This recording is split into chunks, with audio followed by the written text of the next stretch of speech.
അങ്ങനെ കേരളത്തിൽ നിന്ന് വ്യത്യസ്തമായിട്ട് അങ്ങനെ ഷൂട്ടിംഗ് ടൈമിലൊന്നും അങ്ങനെ ഫീൽ ചെയ്തിട്ടില്ല. എനിക്ക് തോന്നുന്നു കേരളത്തിലുള്ളതിനേക്കാൾ കൂടുതൽ ഷൂട്ടിംഗ് കാണാൻ ആളുകൾ വരുന്നത് ഇപ്പോൾ യു എയിൽ ഷൂട്ട് ചെയ്യുമ്പോഴാണ്. പ്രത്യേകിച്ച് ഞാൻ പറഞ്ഞില്ലേ, ഇപ്പൊ ഇവിടെ സ്ഥിരമായി ഷൂട്ടിംഗ് കാണുന്നതും നമ്മളെ എല്ലാവരും സ്ഥിരമായിട്ട് കാണുന്നതുകൊണ്ട് ആളുകൾക്ക് അങ്ങനെ ഒരു എക്സൈറ്റ്മെന്റ് ഭീകരമായിട്ടൊന്നും തോന്നാറില്ല. പക്ഷെ ഇതുപോലെ ഔട്ട്സൈഡ് ഇന്ത്യ, പ്രത്യേകിച്ച് ഗൾഫിൽ ഷൂട്ട് ചെയ്യും, യു എയിൽ ഷൂട്ട് ചെയ്യുന്ന സമയത്ത് നമുക്കറിയാവുന്ന ഒരുപാട് പ്രവാസികൾ, ഒരുപാട് മലയാളികളുള്ളൊരു സ്ഥലമാണ്.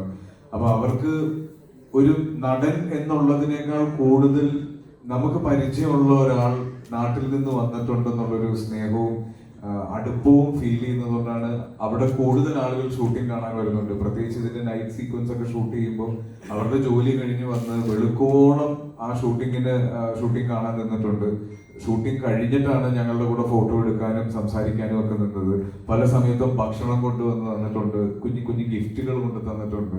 അപ്പൊ അങ്ങനെ അതൊക്കെയായിരുന്നു എനിക്ക് ഇവിടത്തെ ഒരു വ്യത്യാസം ഫീൽ ചെയ്തത്. പിന്നെ ആ ഫോട്ടോയിൽ കാണുന്നതെന്ന് പറഞ്ഞാൽ നമ്മള് ഷൂട്ട് ചെയ്തത് ഡിസംബർ സമയത്താണ് യു എയിൽ ഷൂട്ട് ചെയ്യുന്നത്.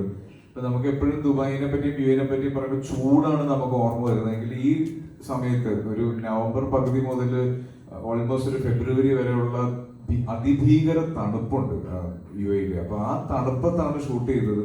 അത് വെളുപ്പിന് ഒരു 2:30-3 മണി സമയത്താണ് ആ പെർട്ടിക്കുലർ സീൻ നമ്മൾ ഷൂട്ട് ചെയ്യുന്നത്. അപ്പോൾ അവിടെ ഒരു 12 നിലയുള്ള ഒരു കെട്ടിടത്തിന്റെ മുകളിലാണ് ഷൂട്ട് ചെയ്യുന്നത്. നല്ല തണുപ്പാണ്. അപ്പൊ അവിടെ എല്ലാവരും ഇതുപോലെ തന്നെയായിരുന്നു. ഞാൻ മാത്രമല്ല, എല്ലാവരും കിട്ടുന്ന ഏതെങ്കിലും ചൂട് കിട്ടാൻ സാധ്യതയുള്ള എല്ലാ പ്ലാനുകളും എല്ലാവരും ചെയ്തിട്ടുണ്ട്. പിന്നെ ഞാൻ അങ്ങനെ കിടക്കുന്ന കണ്ടപ്പോൾ ഒരു ക്യൂരിയോസിറ്റിയിൽ എടുത്തിട്ട് ഫോട്ടോ ആണ്, അല്ലാതെ ഞാൻ മാത്രമല്ല അവിടെ അങ്ങനെ കിടന്നത്.